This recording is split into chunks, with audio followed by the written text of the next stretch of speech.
Aliganimea. Haleluya. De l'obera cancer que salibandi la drogue. Yesu Kristo. Chambre de conseil. Ubuzima bw'abantu buhinduke buse na Kristo. Agakiza. Agakiza karatwegera utigiye twizereye. Agakiza ni kazima. Shima Imana yaduha agakiza. Ako gakiza rero kagende kagera ahantu hose. Ako gakiza kagere mwisi. Abatarakizwa bakizwe, abatarakizwa. Yesu ameniokoa, amenipa utulivu. Amenipa utulivu. Yesu anatupa utulivu ndani ya mioyo. Lebasi libeniaje. Okovu kamili nimeupata. Asante Yesu. Imana yaduhaye agakiza. Manshimwe kuko watanze agakiza. Narababariwe. Narababariwe, narababariwe, narababariwe, narababariwe, narababariwe. Nani habwe cyubahiro. Iryo jambo kubabarirwa, kwezwa, guhumanurwa, gutunganywa, gukurwaho, kumeswa. Yesu nigita amavuta ugahabwa amavuta. Urumva agaciro nugukizwa. Kandi agakiza si ngombwa ngo we ukavuge. Abantu bakakubona. Kandi agakiza nico. Tubona ko bazadutumira mu ivuga butumwa cyane. Tubona ko abantu burya ntibazadutumira ngo tuze tubabe. Burya nagakiza batumira. Ya kabiri. Kuko icupa rya mbere rizari sanirizimishe za zindi wanyoye. Kuko yaraye inyoye inzoga nyinshi. Uzugira icaka, uzuvuka ufite. Umve inzoga nimbi waraye inyoye nyinshi. Buzabuca uriko waka. Mpaka ubona irindi rimwe ryo kuzimya. So kuzimya umuriro. None ukagenda ukaja kuzimya umuriro. Noneho wamara kunywa irindi. Iyo rimwe urinyoye rizari kubwira ati atariko wanyoye abiri. Upfa kunywa abiri. Kugeza ugenda udafite gahunda yo kunywa amafaranga yose ufite. None ukanywa irya kabiri. Irya kabiri wirinyoye. Rizari mari gutera inyota. Noneho rizari kujya mari kubwira ngo nywa. Gira vuba. Rizari hamagara. Ukamunywa irindi rya gatatu. Irya gatatu wirinyoye rizari mari kubwira ngo bawicaye. Icara ku ntebe neza. Ikiganiro kera kiba kimaze mamutangiye kera undi ufite akenge. Ugifite nk'akenge ukanywa irya kane. Irya kane iyo umaze kurinywa rizari gutera nk'utunyegezi. Ukaseka nk'ubusa ugatangira nko kugira utuganiro udukuru kadutanga ukabusingira irya gatanu. Irya gatanu iyo umaze kurinywa rizari ntubugisohotse. Iya macupa amaze kuba 5 mu mubiri. Tubugisohotse. Nukuvuga ngo bamusinzi. Wagera ku rya gatandatu amafaranga wari ufite kabarashize. Ukama wirukwanka ukaja kuzana ayo wasigaye mugore. Kambwira ati kandi uzamubwira ngo mpa. Twishimiye kandi kubana namwe uyu mwanya mwiza Imana yaduhaye kugira ngo tubashe gusangira ikiganiro n'umukozi w'Imana. Ariko kandi mbere ya byose tubahaye kaze, murakaze. Imana ibaheze umugisha kandi tunashimira uburyo mukurikirana ijambo ry'Imana. Dushimira n'impinduka bamwe na bamwe baratubwira ikiba cyabafashije nico dushobora kongera kandi kubafasha. Twakiriye abantu bose bari ku migabane y'isi bashobora gukurikirana ururimi rwacu bakarwumva kuko na amahirwe. Kuko bisanzwe kandi nkuko dusanzwe tubikora, tugenda tuzana abakozi b'Imana mwaba muzi cyangwa se mutazi. Ariko ndizera ko uyu munsi noneho uwo nazanye musanzwe mumukurikira nubwo ari buze kutwibwira kugira ngo abatamuzi baze kumumenya. Ariko ndabizi neza, ndashidikanye ni inshuti ya benshi, ni umukunzi wa benshi kuko nawe abakunda. Mukozi w'Imana Apotre, turakwishimiye kubana nawe. Urakaze muri uyu mwanya, ubanze wibwire abantu tubagiye kudukurikirana, hanyuma rero turaza kubabwira icyo turi buze kuganira nawe. Kandi rwose turamwishimiye, turamunezererewe.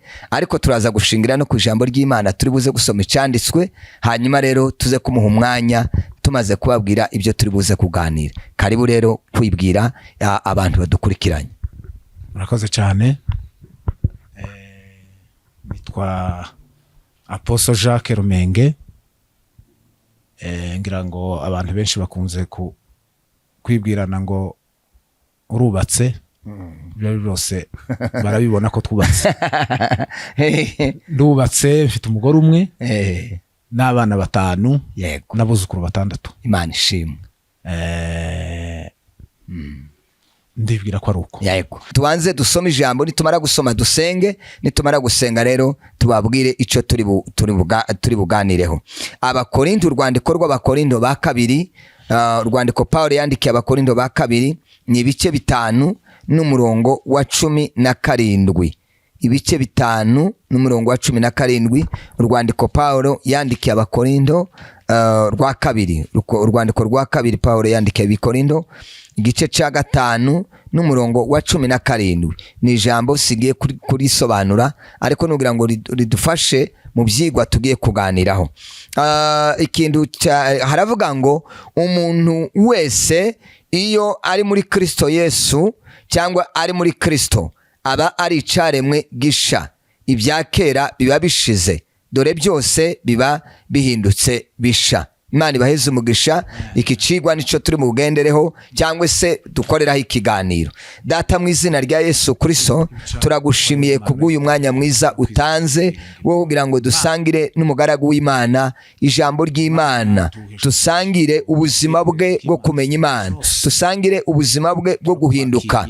Ndabizi neza ko turabahamya, waravuze ngo tuzaba abahamya bo kuguhamya. Tugiye guhamya ibyo wakoze mu bugingo no mu buzima bwacu n'imibereho yacu, kuko niho ugaragarira.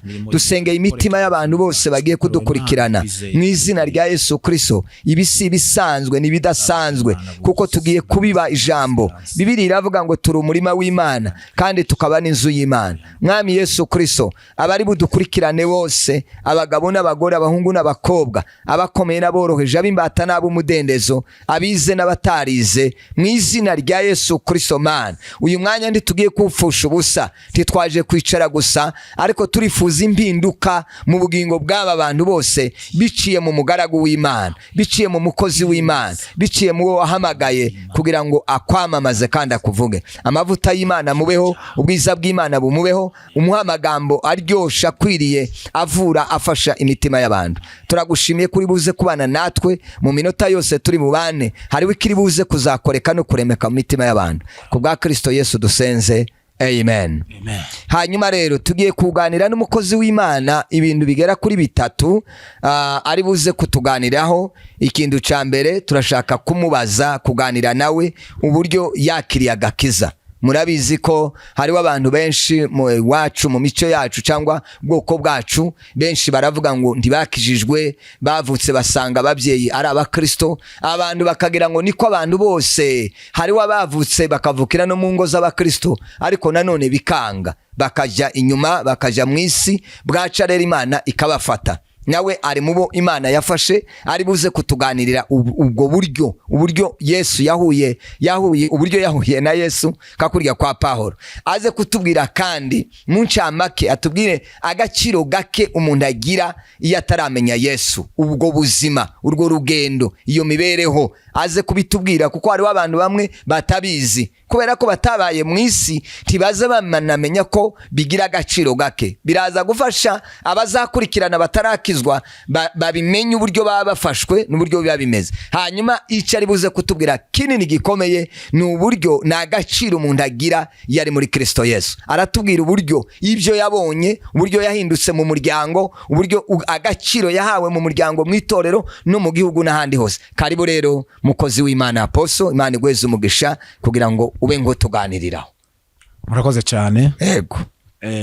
Turabashimiye kudutumira muri iki kiganiro. Kandi ndatekereza ko irari ivuga butumwa cyane rwose. Ubu turi mu ivuga butumwa cyane rwose. Kubera kuko iterambere ryaraje, ubutumwa abantu basigaye buvuga bicaye ahantu, bukagenda bugakwira cyane.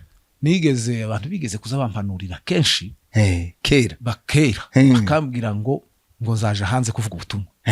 Ariko muri iyi minsi niho nabisobanukiwe ko nagezeyo kuko nagezeyo kuko Australia ko barumva mu wundi mwanya umukanya abantu bose barumva nagiye gushaka visa nizeye ko ndi bushike nkayibona ko bari bambwiye ngo ndagenda ndaza hanze visa nzi ko ndi buyihabe naragiye ngo ngere hariya kuri ambassade sinamaze ni segonde yarashitse gusaba mbwira ngo sorry ndibaza ni gute ntagiye kandi barampanuriye ngiye kubitahura sanga naragiye namaze ibihugu narazengurutse cyane nubu turagiye ubu nyine kuturiye indege ubu twayuriye abantu gusa nirari ariko naho bundi ibihugu se ntiwabimaze twagezeyo rero Imana ishimwe cyane yego ku kiganiro ciza nkiki kivuga butumwa iki nico sawa bundi hari ibiganiro bimwe bigenda binyura ku mashene amwe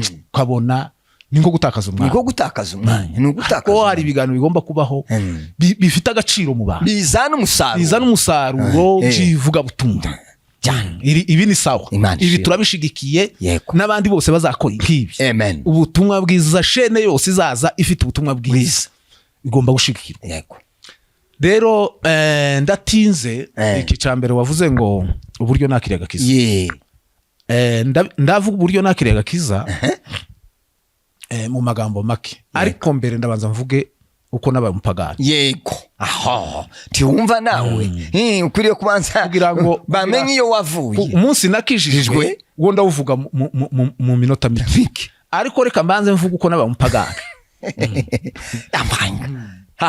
kuko twe twabaye abapagani jewe haba no kurunguruka twabaye abapagani buriya we ntiwabaye umusinzi namwo itabi rimwe umunsi umwe gutya rutoka ijisho naryo rija gusohoka itabi ringiri rya basogokuru rya Kapana Sport gicwira nari nyoye umunsi umwe aho umwana kaveri kamwe sinana kamaze nako kinzoga primus ingwindurire nuko namye mpera uwo munsi ugira amahirwe twe twahereye ku byatsi kuko ntitwari kuribona duhera ku byatsi ngo tumare tuja kuri gicwira ngo tufase nango yirindi rirenze ni nk'iryo tuja ku masport wanyoye sport hari rimwe ariko mu sport zose ntizira zo kujya zashaka ubukana hari imwe yitwaga ngo ni impara iyo yari ikaze wagazuye ngikayitisha mu mutwe impara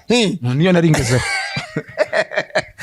sinzi niba ikibaho noneho aho twebwe twabapagani jewe ubuzima bwanje imibereho yanje yego no kuvuga ngo ubusore bwanje namye mbumupagani kubera ko sinigeze mba mu rusengero nta rusengero nigeze menya ariko nagaza mbona baje gusenga nakuriye mu nzu y'abakijijwe yego ariko sinagiye gusenga ariko twagiraga urugomo turi abantu benshi tukanywa inzoga duhera ku mumera turazamuka mwahereye ku mumera burya ubusinzi n'ikintu cyose uzugihera hasi ugenda uzamuka ugenda ukura kandi ugabikora nk'ibikino uzubikora nk'ibikino ko niko satani izi kuzana gahoro ntize yaraza umuntu iza yamikuzana gahoro noneho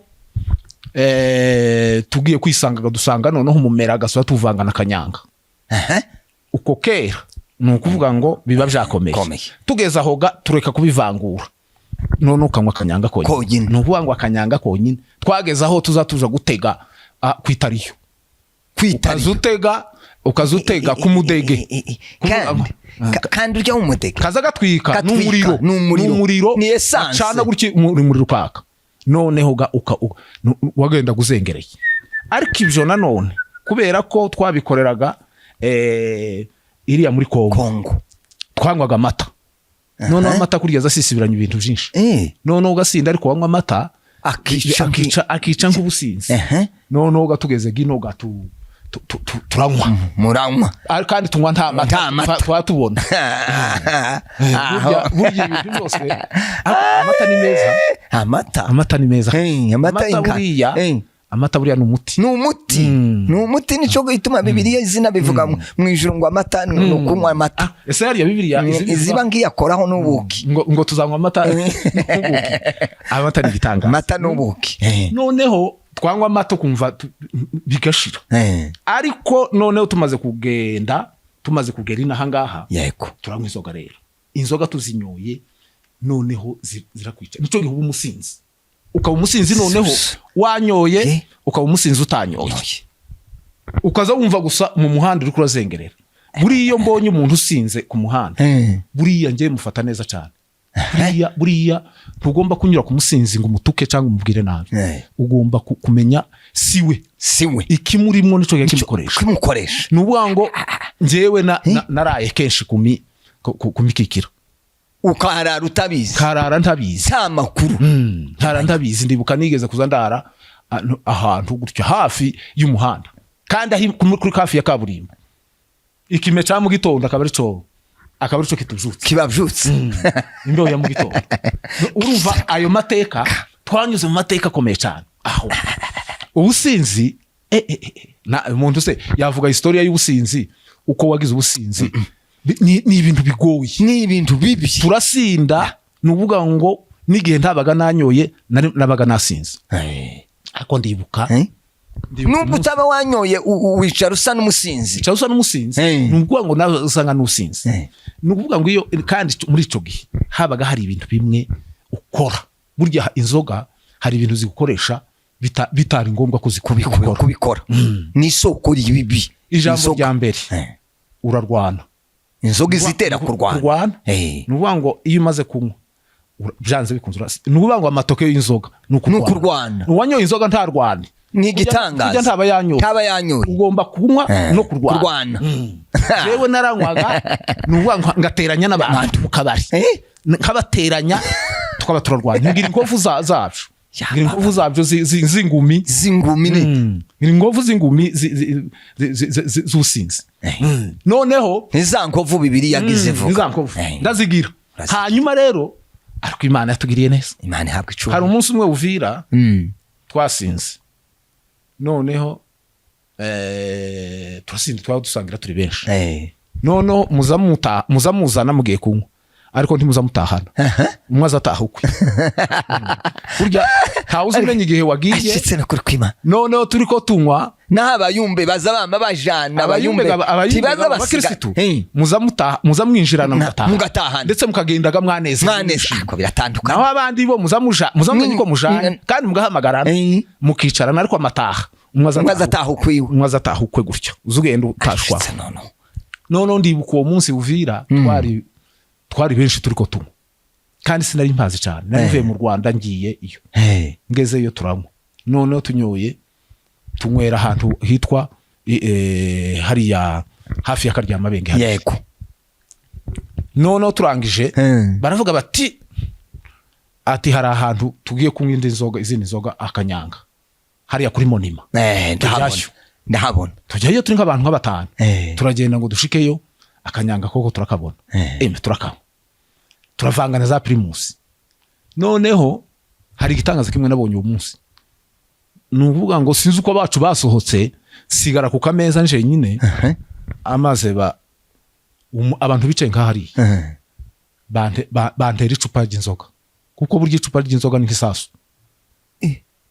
bava mu icupa ry'inzoga bararintera ryama ryikubita ku kameza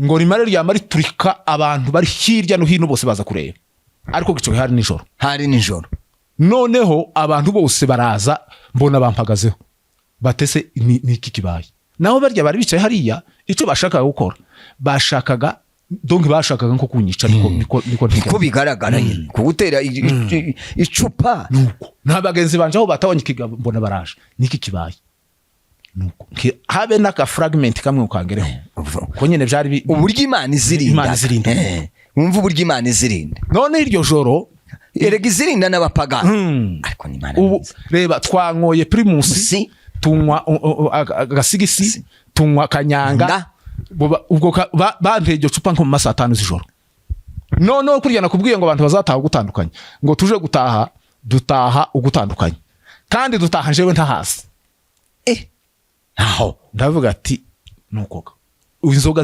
zigeririya nko mu masa sita mbonaga bacu ntabahari mba ndasohotse mpaye umuhanda wose wa kaburimbo none ngo ngere ruguru ndavuga ati se muri quartier ndanyura he urabona hari udukaritiye tuzatumanuka tuza kuri Tanganyika ngafata agahanda kamwe kagenda nkakamanuka naje kukika kuri Tanganyika kabona si ngasura kakazamukana kagenda gaza gufata kandi ibintu uwo munsi nahuye nabyo iryo joro usinzi twarasinze turavuga ngafata kandi ndaruha neza ndagenda ngera kukira ucaka rya mabenge mbona ngeze kukira ucaka rya mabenge ariko nono numva iyo wagize ibintu numva inzoga zinshizemo ndavuga ati bimeze gute ngo ngere kukira ucaka rya mabenge ndavuga ati reka manuke gusa muri quartier mbura n'umuntu numwe duhura n'abasirikare bari kuyiza maza ku nandi kuri patrouille nabo ndababura ndashakisha umuntu wese wo nobona kugira ngo byibura mubaze cyangwe anamprotege pi ndahebura none ndamanutse muri aho hafi ya karya mabenge ndamanutse gusa umuhanda ngo mare umutima wamubwira ngo shaka usinzu ninjiramo uko yabimeze kose gusa ninjiremo mbonaho nicara buzace noneho kagenda nabona ahantu bariko ahantu bakijitara ngakomanga nakomanga bakamarizima bakamabazi batari ko uyu ninde aya masaha kaja kuyindi naho bakamabazi none ngongeraho sinzi ukuntu nikubje ku nzimwe gutya mbona nyirinzu arasohotse asa n'ugiye hanze ngo asohoke ngo aje hanze nanje namanishiramo namanishiramo uko yigendeye hanze nanje namanishira muri yanzu ngo mare yamye asanganishe mu ntebe yiwe arinjira se wewe urinde ko murumva amakuru y'inzoga ni urumva iyo ugezaho ni ukuvuga ngo uri kuri degree ya nyuma ahantu utikontrola ahantu udashobora kugira abantu baza bamenya ahantu ibintu byako bikomoka noneho arambwira ati yamya nyihorera nishira ku ntebe yagiye kwinjira mu cyumba kera ndiko ngona nasinziriye mu ntebe y'umuntu ntazi nuko mu gitondo kare araza nyicara iruhande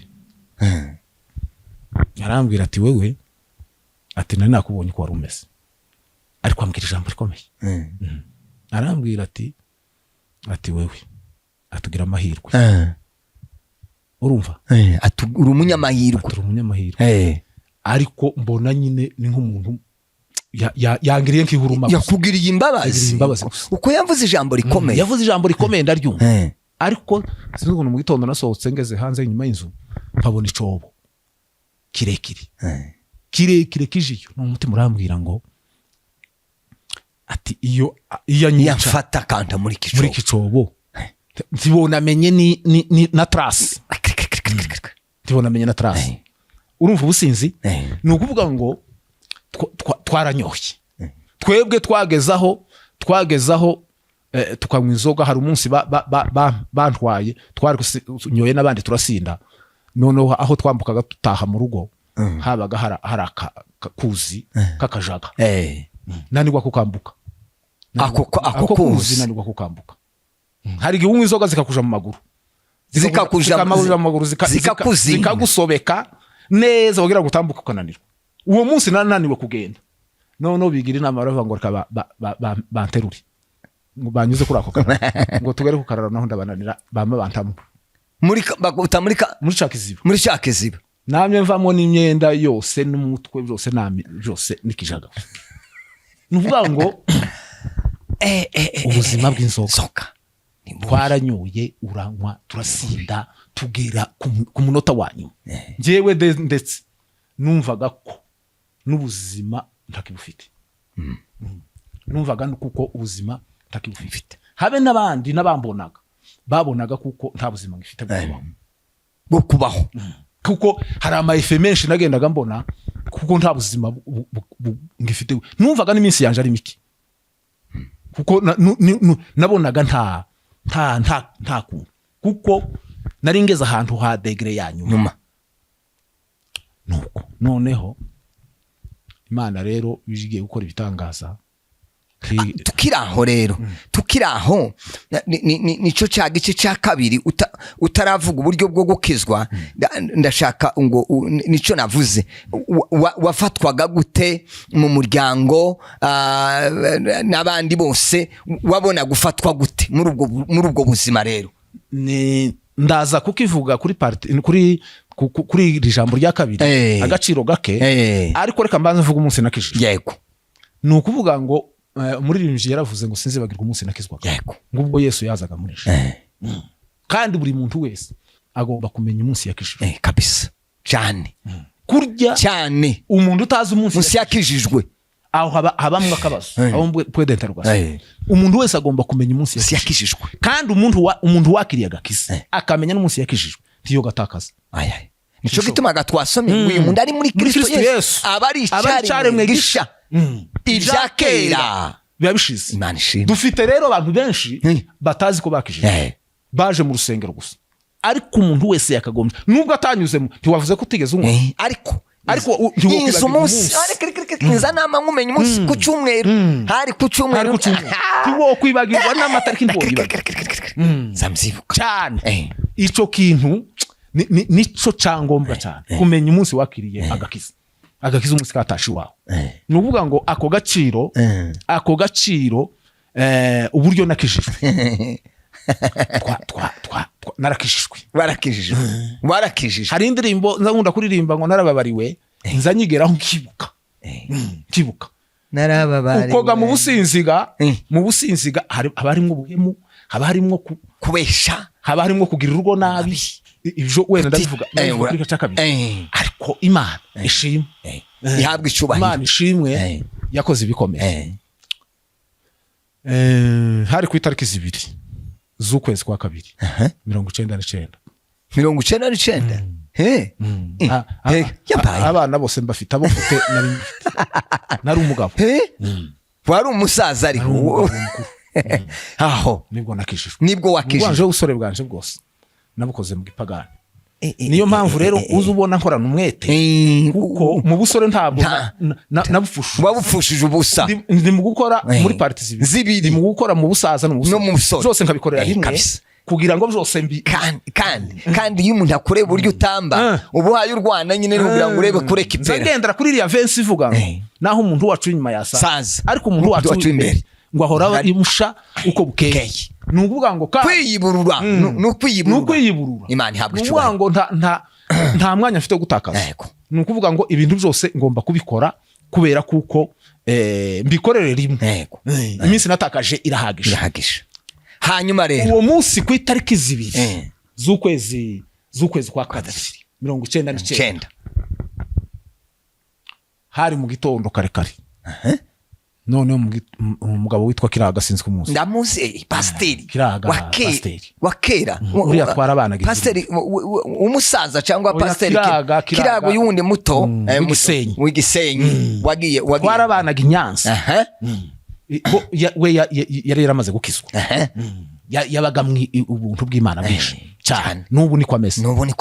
Noneho asa n'unshutse, ariko nshuka neza. Nikako nubyo cyane. Arambwira ngo ninze dutembere. Kandi twari duhuje imyuka, ariko twari dusa nabangana kandi baziranye, ariko twaranganaga tuziranye, twarabanye naruguriri iwacu. Noneho arambwira ati ninze dutembere. Turatembera ngo tumare kugenda, none mbona nyuje ahantu ku ikanisa basengera. Arambwira ati wewe ubu haracari mu gitondo 3:00, ngwino twinjira hano mu rusengero. Hari kuwa kabiri, ngwino dusenge. Turataha mu kanya 6:00. No sinzi ukuntu yanyinjijemo, ndinjira. Kandi udasanzwe usenga, kandi azi kutazusenga, kandi ziko ndi umusinzi wawe, kandi nawe ari yarabizi. Cyoke mpenda henda ukuntu hari ukuntu yampenza henze nyine ukuntu asa n'unungize. None ndinjira ngo ninjire nsanga harimo undi pastor ngo nibituntumwe. N'abandi badamu nka 3. Namasohoka, sinigeze nicara, namye sohoka namanigendera. Nabwo batereka nambuke hakurya mu mujyi, mbe nkunywa nk'amacupa 2 kandi nari mfite amafaranga y'amacupa 2 none ndavuga ati nywa yo macupa 2 ndamurindira saa 6 zigera ndaza kumutora dutahe ndagiye nyine ngongere hakurya ngiye kugera ku kabari ndiko nkabona mbona none umutima urambwira ase ugiye kunywa ya masaha nimugoroba na macupa 2 ufite gusa mu mufuka nimugoroba uravumbira kuki buryo umungu w'inzoga neza uzi kunywa azaja kuvumba ariko yashika mu kabari akamagura mbere kandi uza wamugurira wa wundi uhabona ufite ifaranga kamubona mu muhicupa aho ngaho kugira ngo we yama ubone uburyo umuvumba aza gukonoza umupfuko wiwe amayeri yose y'inzoga nari nyasi narinza amayeri yose yo kugira ngo unywe kaya amayeri yose dufite igitaramo yose nari nyazi mu nzoga narinza uburyo umuntu avumba narinza uburyo umuntu ashekerera umuntu kamagura inzoga zose zibaho ndetse ga no kubyina mu kabari nagazangira gucya nabona akabari kakonje kera nkaba nteye akaririmbo kamwe gutya kera nkaba ntaritse amaboko nuko ziriya za dombolo abantu bakaba baranezerewe kera bakaba bagize gutya bati niba muhereze njega sinobuza inzoga tibishoboka narinza amayeri yose ku yo kunywa inzoga cyane aho ni nko mu gitaramo kuraga ngo igitaramo cyose no bamwe nta gitaramo cyomfa banza uburyo bwose bwo nta gitaramo cyo gukongana nta gitaramo sinza nkunda n'ibintu bikonje nanje nanga nkunda ibitaramo bifite imbaraga ibintu bikonje niso dukora ibintu bindi byo kugira nanje hari intege nkunda ibintu byihuta aho noneho umutima urambwira atariko aya macupa 2 ugiye kuyanywa aya masaha nimugoroba uravumbira kuki wewe garuka usange kiraka noneho nushake ntiwinjire hariya basikose umurindire hanze numara barangise gusenga utahe mutahe ga saa 6 nimumara gufungura uryame nimugoroba ugabuje kuvumba ifite aya macupa yawe 2 amafaranga y'amacupa 2 iyo demituru nakoze iyo demituru nakoze subiyeyo naho gakiza kanje kavuye Imana ishimwe nubinza mpagera aho nahindukiriye gutya ndiko ndageza akabare gutya naho niho agakiza kanje ni hamwe bw'Imana yabwiye abanyesirayeli ngo nimuhindukira haleluya ngo nimuhindukira ngo nanje ndabahindukira iyo uhindukiye biba birangiye nama mpindukira ndaza ngo ngiye kureba kiragaza ngo mare gushika nyuze kwidirisha ku rusengero gutya ariko numva ko bararimba karirimba kugira ngo ndebeho nicara hafi yaba ariko batambona numva ko bararimba indirimbo yo mu gushimisha ivuga ngo numva Yesu anemeza ko mbuza imbaraga ngo nje musenga iteka ngo ntaco zamubura none nkumva ko bararimba igitero niba ari igitero niba ari refre ivuga ngo yanishurira imyenda ngo yamba barija ngo bituma nera aho ngaho none nje ngira ngo nije baravuze yanishura imyenda yamba barija ngo bituma nera ati ngo mare nkabase no babarirwa jewe umve nawe jewe nshobora kuba barirwa no babarirwa jewe uyu nguyu urumva ikintu cyankubise mu mutima jewe no babarirwa none nkumva ko barasubiramo mbegereye ngo hanze ngo mare sinamye mbinjirana ko muravuga ngo no babarirwa gute nabo byarabakanze ko muravuga ngo no babarirwa jewe gute pastor bituntumwa ati wo babarirwa ko babarirwa njewe ibintu nakoze nje nshobora kubabarirwa batu nyine wo babarirwa bati ko babarirwa no bwiyenza gutegura mbabarirwa bose baricayeho bose baguye mu kantu bituntumwa ahita ati wo babarirwa ubunyine kubabarirwa no hira gute ati no kwihana mvuga ibyo nakoze byose nimara mbibwira Imana ati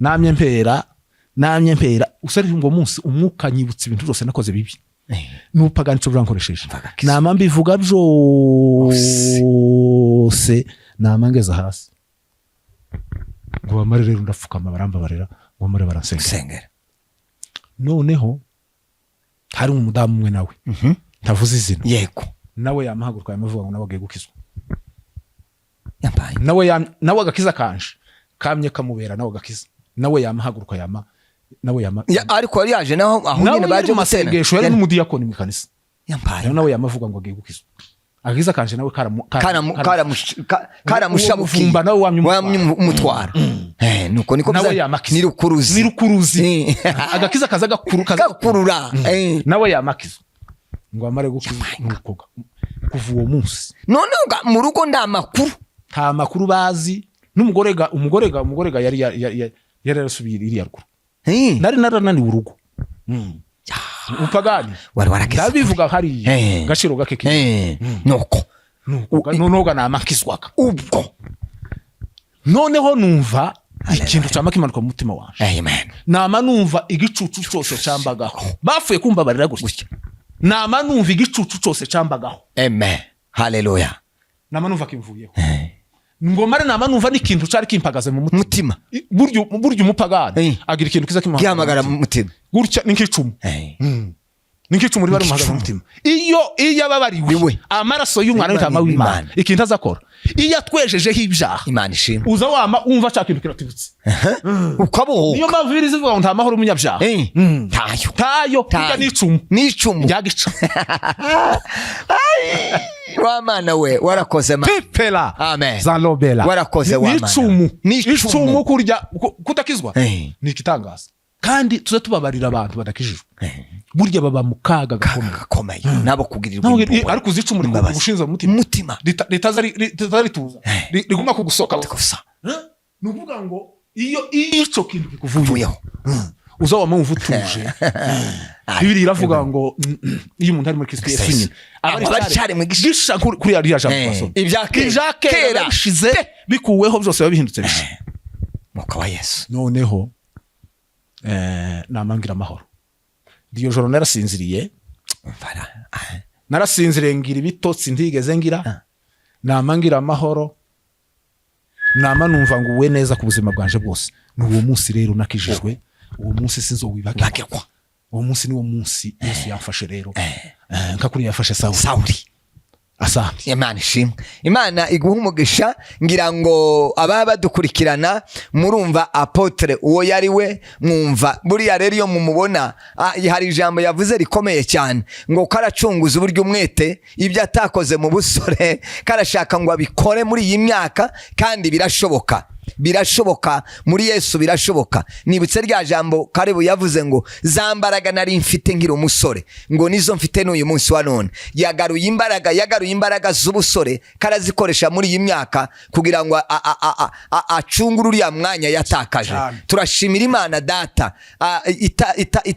itazinanirwa Theogene yaravuze ngo nta hantu ngo itokura umuntu ngo ntawe itonageza n'umuntu gusa ntangajwe n'ijambo yavuze uburyo bwo guhindukira uburyo yumvise ijwi Bibiri iravuga ngo niwumva ijwi ry'Imana ngo uyu munsi ngo ntiwinangire iki kiganiro nikikugeraho ntiwinangire nawe birashoboka ko uhindukira birashoboka ko wasubira ku Mana birashoboka ko wababarirwa hari igihe abantu baza bacika intege hari n'abari mu itorero nabo basa gutyo hari abantu bari mu itorero ariko bafite amanyanga birashoboka kuremererewe urashoboka urushe yema barushe ariko yema barushe n'abaremerewe muze musange ndabaruhura twararuhuwe ushobora kuba uri mu rusengero kurusha wino hari amaraso y'umwana w'intama azaruhura azatanga amahoro turashimira Imana yamutuzaniye ndabizi ko mwaba badukurikira hari abantu bakijijwe n'ubutumwa araza kubitubwira bakijijwe kubera ubutumwa bwiza avuga hari abantu banezezwa nabonye wa musi ku cyumweru sinamenye igihe cyage twari ko dutamba hari aka video bafashe kakwiriye isi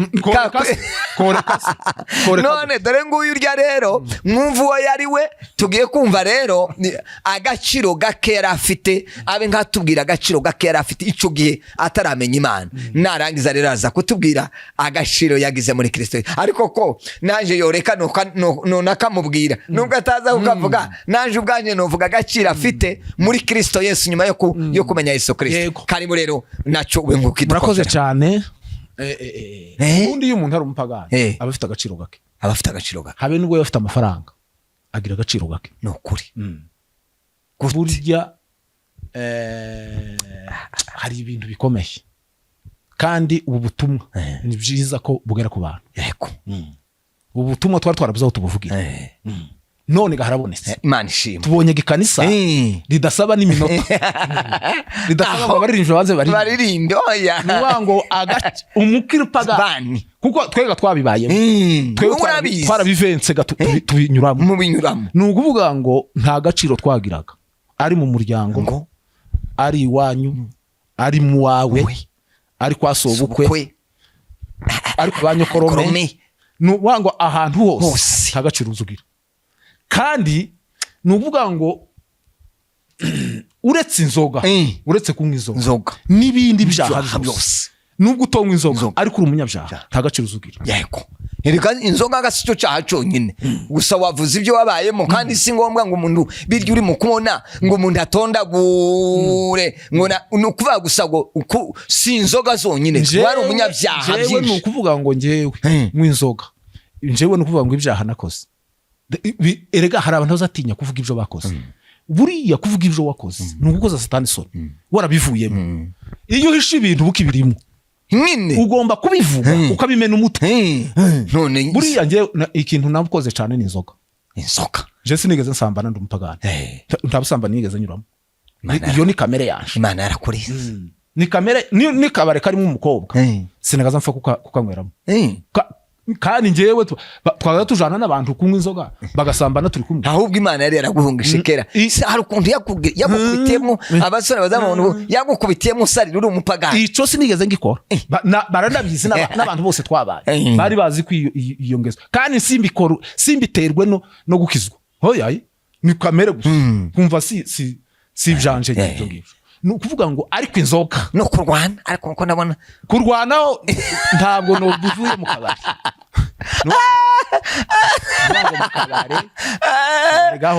warabivuze ku cyumweru niyo nabikuye wavuga ati ariko kandi ubundi umuntu apfuye kumaga kunsotora guri mu kabare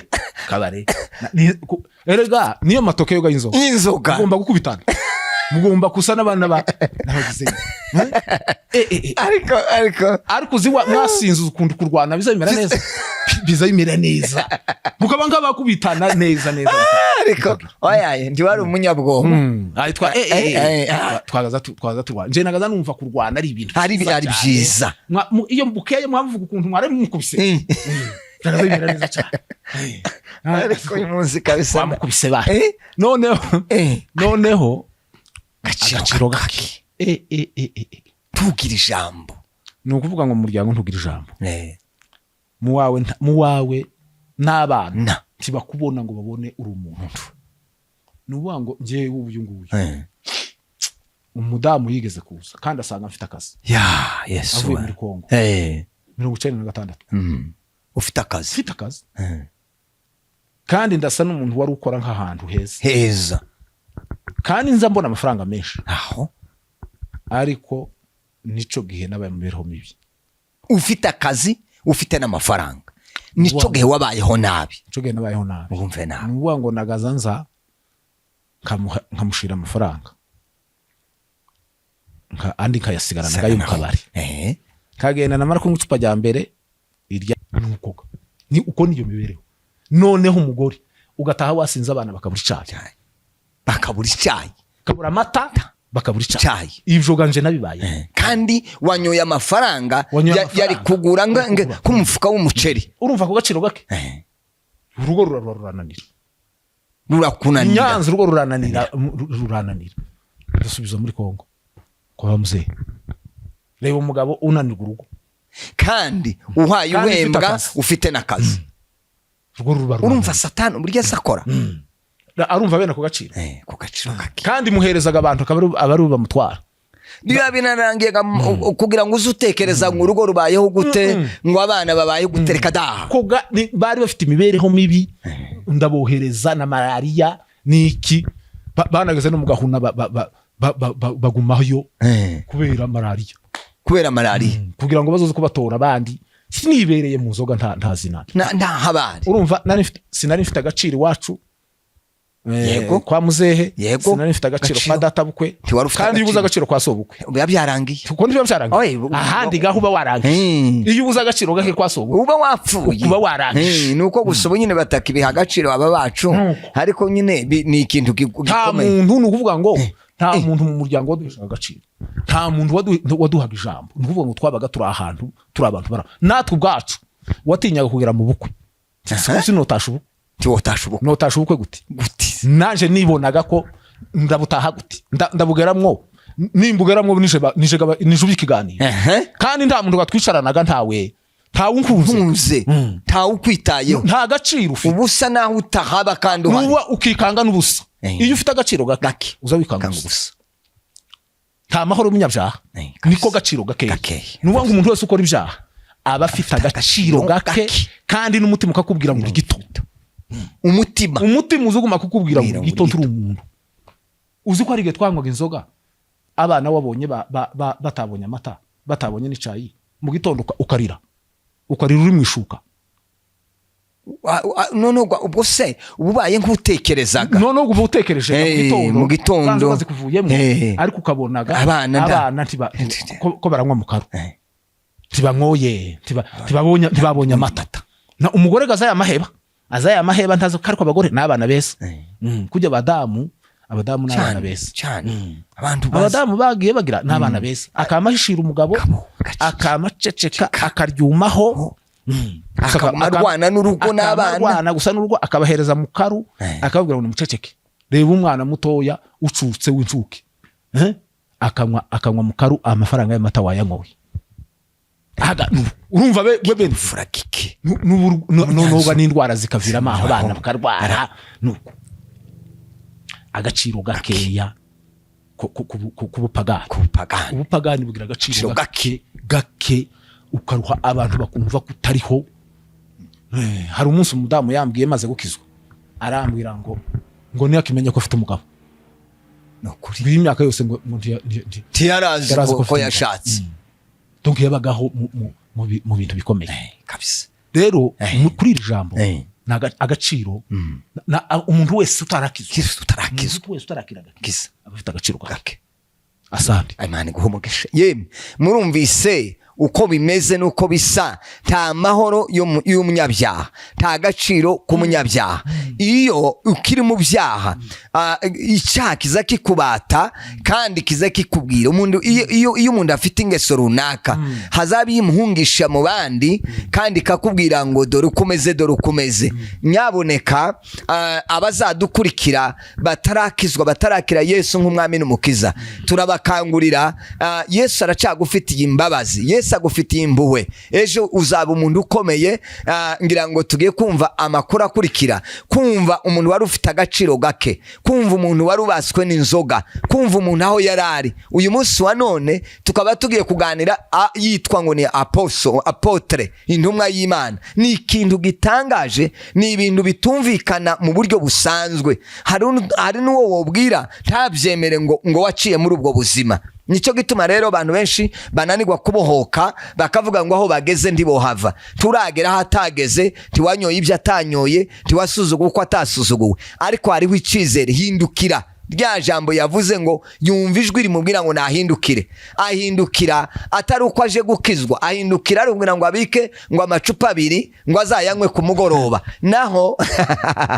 Naho ya mafaranga agiye kugira agaciro mu rugo. Rwose ubu ni ubutumwa bwiza budakoze isoni. Reka rero twumve abe nkatuganirira agaciro nyuma yo gukizwa. Rero nyuma yo kwakira agakiza, agaciro yagiza ko nta kambere ko gukizwa gusa, ariko nanone n'ibindi yagiye abona mu rugo, mu bavandimwe naho ageze. Rero nuwo yitwa uwariwe. Karibu. Murakoze cyane. Asante sana. Ibi byose tumaze kuvuga, yego, iri jambo rya nyuma rirakomeye. Agaciro twaboneye mu gakiza, yego, ni kenshi uretse no kukavuga n'abantu bose barakabona rwose pe. Nico gituma navuze ntinanje no kuvuga utarinze nariya jambo wasomye rirahagije. Iyo umuntu ari muri Kristo Yesu aba ari cyane mwigisha. None kuba cyane mwigisha nuvuga ngo uzuhora uri mushosha nta kusaza nta kugajuka nta guhinduka uhora ubera abantu musha ni ukuvuga ngo agaciro ka mbere ni ukuba musha uko turi basha kuba ibyaremwe bisha ni ukuvuga ngo turashima Imana data wa twese yatanze Yesu. Buriya kwizera Yesu ni impano. Ni impano y'Imana. Ni nayo impano nkuru. Kwizera Yesu. Impano y'Imana. Apana kwizera ngo wamwumvanya abantu. Mugahura nawe, mugakubitana nawe. Noneho ukamwizera, ukamuvuga nka kuriya Pawulo yahuye nawe. Pawulo yaranditse aravuga ngo nubwo nabanje kumutukana. Ngo n'urenganya n'umunyarugomo. Ngo ibyo byose nabikoze nkirinjije. Urumva ubujije. Ngo ariko narababariwe.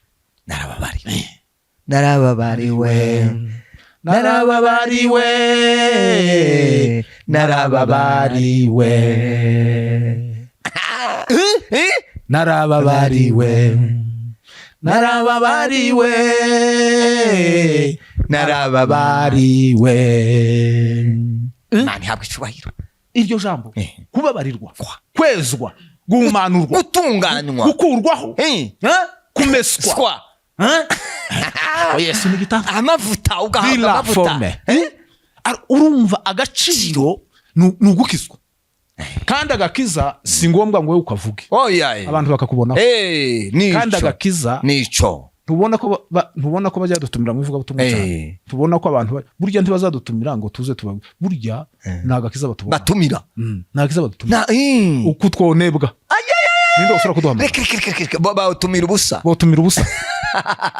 Nuwango jewe niyo banantumiye. Sinza mbona ko ari nje. Nagakiza. Umunsi ko tuva. Umvamwo. Biba birangiye kandi tukigafite byanze bikunze bazodutumira. Imana ihabwe cyubahiro. Tiboreka gute barareka gutumira agakiza. Boreka gute agakiza kandi nta muntu wofunga agakiza ntibikunda. Nta muntu wona karoga, nta muntu wona gahinduka, nta nuwo gahinyura, nta nuwoza kugucokora ngo ashake kwica agakiza iwe kica keretse wewe ubwawe niwe wo kica. Ariko agakiza konyine karavuga wowe iyo nabivuze ubuhinyuwe uriyo uhagucokora arahinyurwa. Imana iguhaye agakiza. Nonse Pawulo umunsi yakira agakiza yavuze ubutumwa kuba mukunda no kuba mwanga. Ndetse gara abantu babanje gutekereza igihe cyo kumwakira bati suyu bati ni Pawulo bati wa wundi wamaze abantu bati uyu niwe ugize ariko kubera agakiza de la fer. Amina haleluya. Agakiza ubundi ngo mwakira agakiza nk'ingofero karagaragara kaba kari hejuru. Isapuza yamiboneka. Isapu niziboneka niyo yambere agakiza. Bibiri zivuga ngo agakiza karatwegereje ngo kurutige kize. Ngo amare Tito Pawulo arandika aravuga ngo nkuko ubuntu bw'Imana bwabonetse butuzana agakiza. Ngo buza butwigisha. Turashima Imana yaduhaga. Imana ihabwe cyubahiro. None agaciro nagakiza. Agakiza twasigiwe ni pasiporo y'ijuru, tayifite ntazinjira mu gihugu c'isezerano. Ese nje nawe ninde uzikurira? Oya ni wewe. Oya urandusha abantu bose. Ariko abadukurikira murahura n'ingorane, murahura n'amajwi, ariko kandi arimo Yesu Kristo. Arimo Yesu Kristo. Nabona ko ntawe ndiki inyuma. Aya ndi inyuma jewe sinurwa mpima. Ariko abantu bazotubwire. Jewe nawe ugirijwe igihe. Ariko Mana yawe ko numva indirimbo zaziza nkama ntinya tutaje guharibisha ikiganiro. Tudaharibisha ikiganiro nuko ariko ubutaha none tuzotumira muri rinje umwe. Kandi urabitoye rwose kabisa. Tuzazana umuririmbyi azaturirimbira atunyurizemo uratugorore kandi bizagenda neza. Ariko icihutira nagakiza. Ndashima Imana agakiza kampesha agaciro. Buriya umwenda twambaye si yingi yibona. Ntabwo ari yitwa tubona bahebona. Hamwe n'ubwo kwambara amakoti udafite agakiza ntuzuberwa. kurya agakiza niko katubera cyane niko katubera ni ukuvuga ngo habe n'ubwo kwambara agashati akubera agakiza ni ukuvuga ngo agakiza kaza n'umwambaro siko Bibiliya ivuga se ngo mwambare Kristo yego mwambare Kristo Kristo ni umwambaro uzubera umuntu akabera cyane ni ukuvuga ngo ndashima Imana yatugaruriye agaciro yego umunsi nakijijwe yego na ico gihe cyose yego nabaganda umupagani nta gaciro nagiraga ku bantu bose yego ariko umunsi nakijijwe namye ntangira ijambo rya mbere ni ugukundwa abantu bazagukunda umuntu akagira igikundiro icyo nico cyambere umuntu azamagira igikundiro none abantu bakamukunda kandi ntawo kwanga gukundwa kandi nubona uwo kwanga abakujijije ko mudahuje mu mwuka sibyo ariko abantu bose bakunda Imana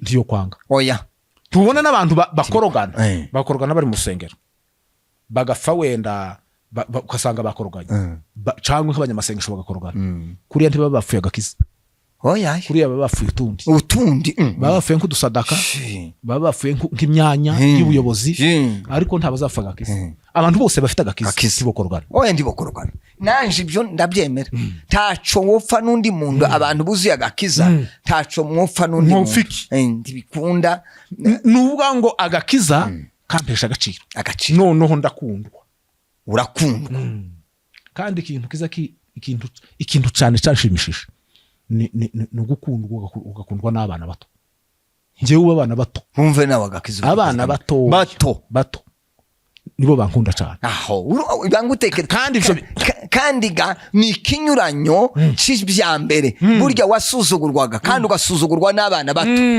noneho abana nubu ni ukuvuga ngo abana bato bankunda cyane umva agaciro bankunda cyane igikundiro abantu bajya bampamagara bakambwira ati hari umunsi umwe yambwiye ikintu kirako nubu ndashaka izirikana umutima narimo mbwiriza ahantu noneho ndangije kubwiriza mu rusengero rwuzuye abantu benshi uwo musore arambwira ati ngo arashaka ngo nize ngo arico ashaka kumbwira umusore ugiye kunkura mu kanisa nicaye imbere anjana hanze none turagiye hanze ngo tumarugera hanze arambwira ngo pastor ngo nta kintu naguhamagara gikomeye cyane ngo ariko ngo gihesha agaciro ngo cyo nguhamagariye se ni giki ngo ndagukunda ngo ni jambo gusa ati ndagukunda ati nabonye nto kwihangana ndavuga ngo reka ngusore bikubwire gusa uzi ko nubu ico kintu kikimba ku mutima umuntu uri kugusora gusagura ngo akubwire ngo aragukunda abantu baza bashakisha ubabwira ngo arabakunda bagahebura nabubakanye batabwirana ko bakundana none ukabona umuntu si umwana wawe si umwuzukuru nta masano muhuriye urumva cya gikundiro kiva mu gakiza ni ukuvuga ngo ngici gikundiro ikintu ca mbere iyo twabonye ni igikundiro Imana yaduhaye igikundiro agaciro kandi kaguha igikundiro utari mwiza ariko abantu bazama gukunda gusa bidashingiye ku mafaranga bidashingiye ku butunzi bidashingiye ku mashuri agakiza gusa ako ni agaciro ka mbere hari umunsi umwe nari ahantu nyuze ahantu ni hano i Remera muri gare none ndahanyura none umusore umwe ahita yirukanga twari kumwe n'undi muntu arambwira ngo siwe Pastor Jaques tini njyewe ngo mbabarire gusa ngo ngukoreho ngo ngukoreho gusa ngo mbone ngukoreho naho ubundi bageze baguhunga uzi ko bagaza bavuga ngo sindi na mwene wawe umva data burya azagira reba umusore mwiza mutoya muremure w'imyaka nka 25 atureke gusa ngukoreho uko ubo ushaka ngwino duhoberane ni wowe mbonye ati namugitondera ko ngukirana ati naravuze ngo ninkubona agakiza umuntu uzomubona agakiza kurya gasinjega oya si wewe nagakiza agaciro abantu bari mubwira ngo bazagira agaciro karemereye kubera ubutunzi kubera amafaranga kandi azabura n'umusuhuza akabura umusuza uwo mubaze wosanga nta muntu uzumusuza kandi ikintu gishakishwa n'agaciro none nyine nukugira agaciro nuvuga ngo iyo ufite agakiza kagomba kugira kugira agaciro mu kugira agaciro mu bantu nutagira agakiza nta gaciro uzobona mu bantu amafaranga ntiyo guhesha agaciro ubushize hariya Gisenyi nabonye abana b'imyaka nk'12 gutya 13 bama baza ngo baransaba ikintu kimwe ndetse ngo twifotozanye aho none ndibaza aba bana turi munini turi muremure nukuvuga ngo ntuparitse benze hariya ariko bakeneye gusa agaciro mwumve namwe n'agaciro bakeneye abantu bari mu gushaka ibintu ngo byo hejuru by'igitangaza none wakagira ngo uko abantu bamuhunga ngo niko gaciro oya kwegerwa nibyo niko gaciro kagakiza gaciro gakomeye cyane ntaho kwiburisha nigeze kubwiriza muri Foursquare umunsi umwe undi muntu arampamagara ari hanze atuma protocol atinya mpamagarire Pastor Jaques asohoke ndagenda sanga n'umuvyeyi aba hanze mu Burayi ari mu modoka ye nziza arangije rero ati nagushakaga ati umaze kubwiriza ati nari nsohotse ntashe atari ko ntuma protocol ngo ati byibura nkubone ati numvaga nshaka kukubona ati kandi ureke nkuramutse ati nari navuze ngo nzokuramutse nishaka nzapfe none ndibaza ndavuga ati ibyo ko bivuga suko byirata oya nimpinduka n'agaciro agakiza agaciro wewe nde usubije amaso inyuma ukareba uburyo wahungwaga n'abana n'umugore n'umuryango ni bakaguhunga umuntu ndashake ko banavuga ngo muravukana none bunyine Theogene ndi yabivuze se ngo ise ngo yigeze kumwanga ngo atangire kuririmba isi yose imaze kumwamagara ngo ise akavuga ati turiyaga n'umwana wanje uriya n'umuhungu wanje uriya muhamubone noneho rero ubu se kurangwa hari umuntu wogira isoni zo kuvuga ko avukana na Apotre Jaques hari uwo kuvuga ngo turavuka gute se hari umusore umwe w'iwacu yagiye ari mu bihugu byo hanze noneho nyine bari badufashe nyine ndise wabo noneho ageza ahantu yagiye gusura urugo rumwe gusa noneho asanga ko barandeba kuri televiziyo ati kandi abantu bakomeye ati nagiye gushakaho service ati mbona ko barakureba ati noneho mbona bajanywe ati bakaza baguma kuvugana umugore n'umugabo atariko uyu mugabo ati uyu mugabo turamukunda ati twamubona uyu mugabo muri Canada noneho bamusara babwira ati uyu nguyu ni data wacu Yesu ni mwiza ati ngwiki so wanyu uramuzi wewe ti ni data wacu ni murumuna wa data ati ukuni ko mukagira bene uyu muntu mu muryango wanyu gira bene uyu mugabo noneho uwo musore rero bwarakeye arampamagara nta nimero ye nagiraga mbona arampamagaye bukeye ngo arasanga abandi bahungu muri Canada aho bariko bakina za BI noneho ngo barangize bagere kuruhuka bashira kuri televiziyo bashiraho inyigisho zanje ndabo ngo bagoma kuvuga atari kuyu mugabo turamukunda ba noneho araho ngo amare aribaza ngaravuga ngo tugira umuntu umeze gutya abandi bakunda bahesha agaciro naho twebwe kuva uwo munsi yama mpamagara amavuga ngo amenye neza ko ati dufite ukusi ati nonega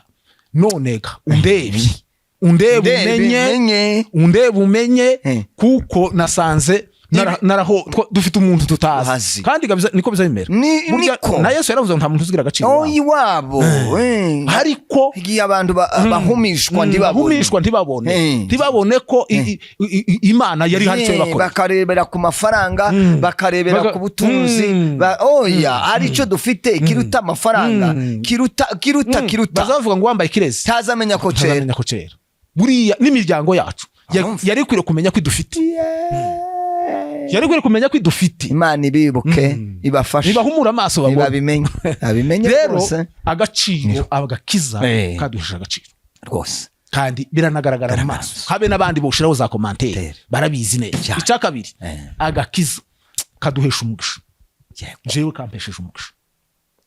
Turavuga ngo kiza n'umugisha, Imana ihimbazwe. Agakiza n'umugisha. Ijambo rya mbere agakiza kazaka guhindukira ubwenge. Wo n'umugisha. Hari ubwenge nari mfite se? Tabwo.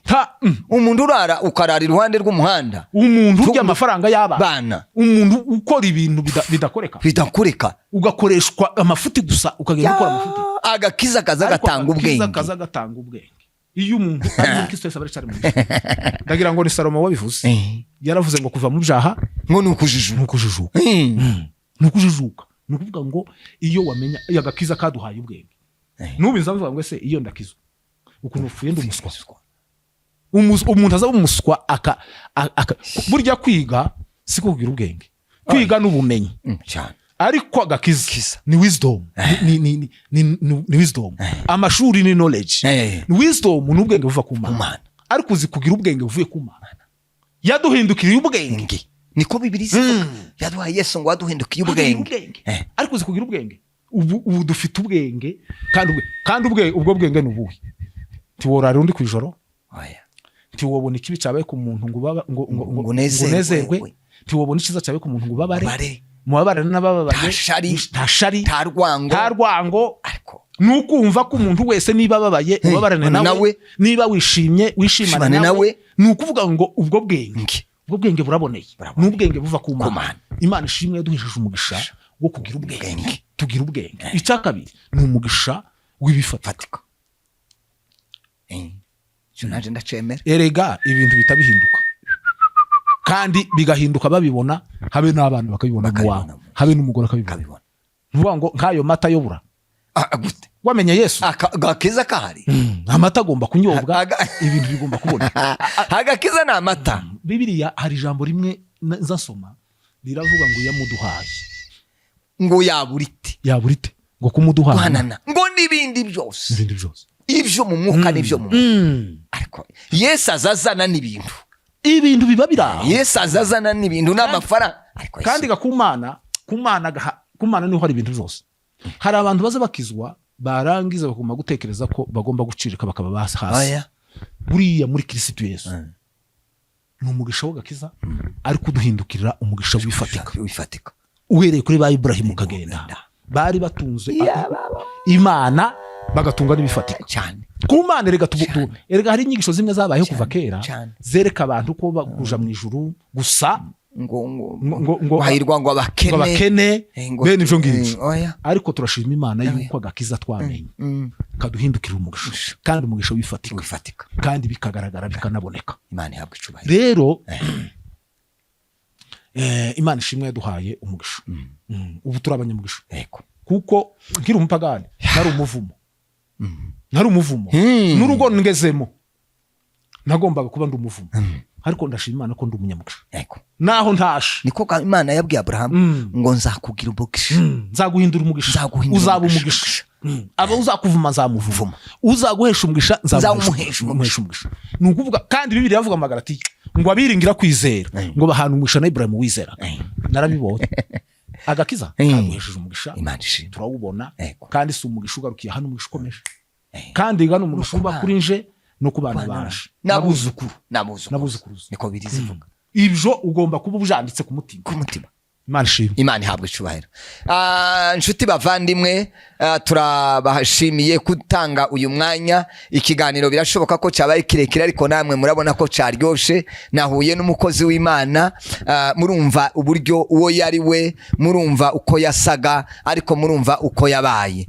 Si ibyo kuvuga saga seswa rumuri ngo turinde kwatse toroshi ngo kugira ngo tumenye ngo Apotre Jaques ninde. Ngira ngo muramubona henshi avuga ijambo ry'Imana, ubutumwa atanga buhindura abantu.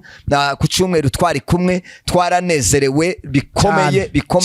Yatwigisha hejuru y'urukundo, uburyo urukundo ruzarumara ubwoba, urukundo ngo ruzarwirukana ubwoba bugahunga bukagenda. Biratunezeza, twaranezerewe. Mubona uburyo azatamba nk'umuntu ukiri umusore ariko amaze kugira imyaka itari mikeya, ariko ngo ariko arirukanga kugira ngo acunguze uburyo ibyo yatakaje akiri umusore abigarure. Turamushimira turashimira Yesu Kristo wamugiriye neza. Mwumva harangirije agakiza ibyo kazanye muri we, ariko si muri we wenyine, ni muri twe twese. Niko twese Yesu Kristo yaduhindukiye, agakiza kaduhindukiye, kadutera icubahiro n'igikundiro. Turasaba rero n'abandi bose, n'abandi batara mwumva izo mbaraga. Haranda abantu baza bakizwa ariko ntibinjire mu munezero w'Imana. Murabona uburyo azanezerwa igihe cyose iyo avuga ubutumwa, muzamubona yuzuye umunezero. Mukozi w'Imana, turagushimiye kandi turashimira Yesu ibyo yakoze muri wewe, kandi biduhesha umugisha. Niba abo bantu bose bavuga ngo baragukunda,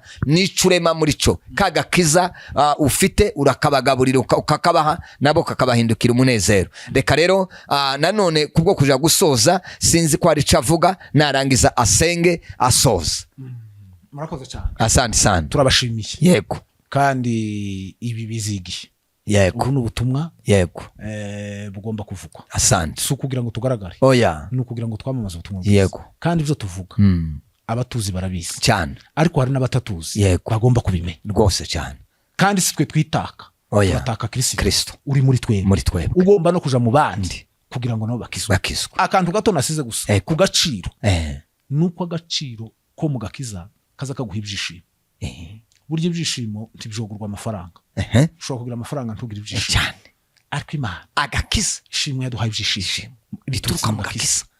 Ako nagaciro. Burya ibyishimo nagaciro gakomeye cyane. Usanga abantu bari abanyamujinya, ndibaseka, ukibaza utese ntagakiza. Ingo nyinshi ntizifite ibyishimo, kandi buriya ni manke y'agakiza. Agakiza yo kinjiye mu rugo karangwa n'ivyishimo.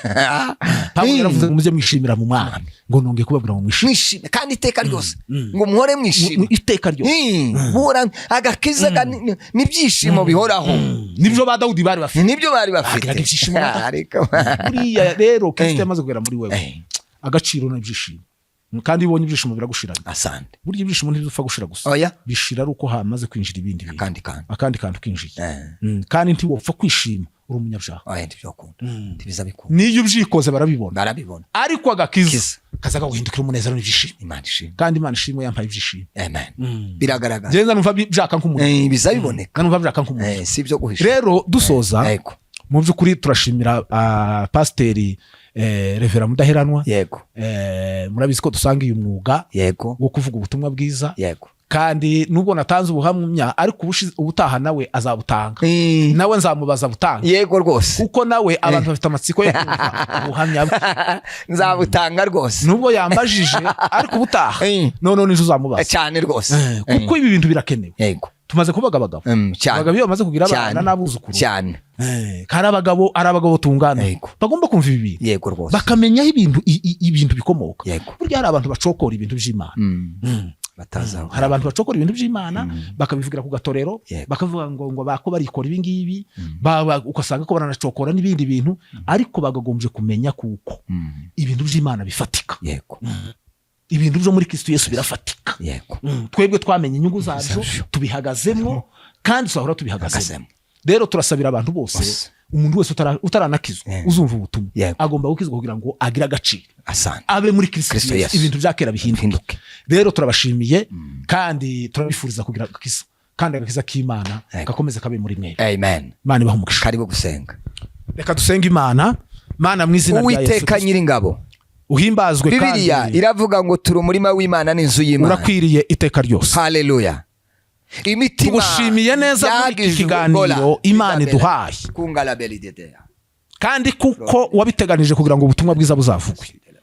Turasengera Imana Data wa twese uri mu ijuru, abakozi b'Imana ubugingo bw'abantu, ubugingo kugira ngo dusengeye ubugingo, dusengeye umutima kamanuke. Agakiza kazaga Yesu umunsi yageze kwa Zakayo, gatanga amahoro. Yaravuze ngo agakiza gatashuka, agakiza kinjire, kuko abantu babuze umunezero, kuko abantu batakigira amahoro, kuko abantu badafite ituze. Agakiza kaba impinduka mu bantu, agakiza kinjire, agakiza w'Imana we, abazakurikirana iki kiganiro, imbaraga z'Ubumana, kandi agakiza zihindura ubuzima n'imitekerereze. Izo mbaraga haliganimeya. Haleluya.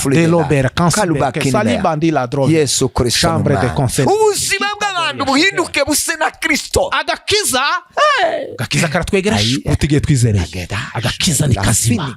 Shima Imana yaduha agakiza. ako gakiza rero kagende kagera ahantu hose, ako gakiza kagere mu isi, abatarakizwa bakizwe, Yesu ameniokoa, amenipa utulivu. Amenipa utulivu. Yesu anatupa utulivu ndani ya mioyo.